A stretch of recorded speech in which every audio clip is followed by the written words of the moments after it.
For today's video guys, sabayin na pod mi sa amo ang mini vlog for today's video. Diri nga part guys, kablo mo asa ni sa manungol rani, sa manungol ra daplin dalan makita ra ninyo. Barato kay mabudol jud mo guys kay ngano. As in ka mga nindot sa mga shoes. Labi na pang bata, mabudol jud mo mga mamshi.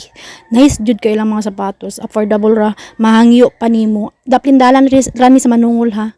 Tapos diri nga part nagpa-cute ang bata, nagpa-cute diri kay gusto siya magpapalit og toys. Naggisuro sa nako siya sa sa Yongson. Then gipapili na ko sa yang gusto og nga toys. Then yung napilian guys kabulon sa mo. Kabulon mo unsa yung napilian kaning mahalon.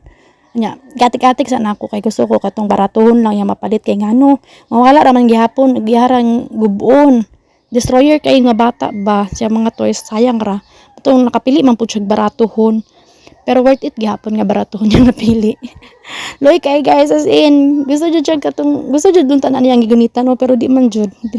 Di ka afford ang money.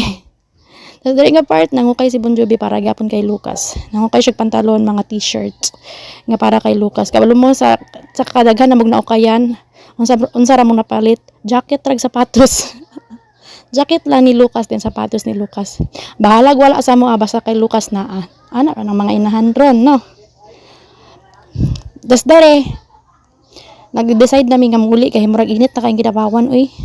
As in init na kaayo pero kabalo mo asa mi naabot. Wa gyapon mi kauli kay ngano. Si Bon Jovi daw gusto daw siya magsulod diri sa Fubo, mga Levi's nga mga branded nya. Wa man gyapon nakapili pod. Wa may napilian. Nagpabugnaw ra jud mi diri, nagpabugnaw tapos gitaguan pa mi sa mong bugoy day o. Sa ni taguan dong. Then ato mi kimsisi nga malit mig sabon. Then papalit na lang po siya og pizza then pizza for the go. Then